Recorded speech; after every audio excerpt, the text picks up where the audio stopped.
Retired taluk supply ഓഫീസറാണ്. ഇപ്പോൾ ഞാൻ എട്രാക്കിൻ്റെ ജില്ലാ വനിതാ കമ്മിറ്റി സെക്രട്ടറിയായിട്ട് പ്രവർത്തിക്കുന്നു. ഇന്ന് നമ്മുടെ എട്രാക്കും ഏജ് ഫ്രണ്ട്ലി ചേർന്ന് നടത്തുന്ന സ്മാർട്ട് സീനിയേഴ്സ് എന്ന പരിപാടി വളരെ നല്ലതായിരുന്നു. അപ്പോൾ നമ്മുടെ ഈ കാലഘട്ടത്തിൽ നമുക്കറിയാം, നമ്മൾ ഈ മൊബൈൽ വഴി തന്നെ നമ്മളെ പല രീതിയിൽ ചതിക്കപ്പെടുന്നുണ്ട്, പ്രത്യേകിച്ച് വനിതകൾ. അപ്പോൾ ഇന്നത്തെ ഈ പരിപാടി ഞാൻ അറ്റൻഡ് ചെയ്തു. എനിക്കതിൽ കുറേ കാര്യങ്ങൾ പഠിക്കാൻ കഴിഞ്ഞു. അർച്ചന എന്ന് പറഞ്ഞ കുട്ടിയായിരുന്നു ക്ലാസ് എടുത്തത്. നല്ല രീതിയിൽ പറഞ്ഞു തന്നു. അതെനിക്ക് എഴുതി തന്നു. ഞാൻ ബുക്ക് കൊണ്ടുവന്ന ബുക്കിൽ അത് എങ്ങനെയാണ് ഓരോന്നും നമ്മൾ ആ പ്രോഗ്രാം എടുക്കുന്നതെന്നുള്ള കാര്യങ്ങൾ എനിക്ക് അറിയാത്ത കാര്യം ചോദിച്ച് അതെല്ലാം എനിക്കത് നോട്ടിൽ ബുക്കിൽ പകർത്തി തന്നു. എനിക്ക് വലിയ അത് സന്തോഷമായി. നമ്മളൊരു മകളെപ്പോലെ മകളൊരു അമ്മയെ എങ്ങനെ പഠിപ്പിക്കുക, അതുപോലെ നമുക്ക് സഹകരണം കൊള്ളാം.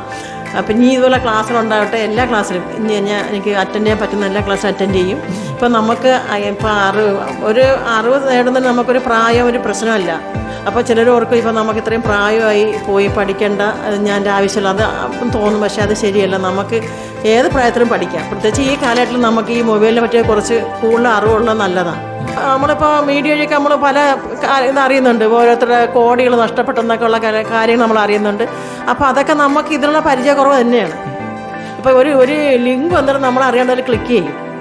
അപ്പോൾ അത് മിക്കവാറും നമ്മൾ ആ ലിങ്ക് ക്ലിക്കോട് നമ്മളെ ബാങ്ക് അക്കൗണ്ട് ഫുള്ള് പോകും. അപ്പോൾ അങ്ങനെയുള്ള കാര്യങ്ങൾക്കൊക്കെ നമുക്ക് കുറച്ച് ഒരു അറിവ് കിട്ടണമെങ്കിൽ ഇതുള്ള ക്ലാസ്സുകൾ അറ്റൻഡ് ചെയ്യണം. നടത്താൻ ഈ ക്ലാസ് നല്ല ക്ലാസ് തന്നെയാണ്. ഞാൻ എല്ലാവരും ഇതിൽ പങ്കെടുക്കുക. ഇത് നല്ല ക്ലാസ്സാണ്. എനിക്ക് ഇനി അറ്റൻഡ് ചെയ്യണമെന്ന് വലിയ ആഗ്രഹമുണ്ട്.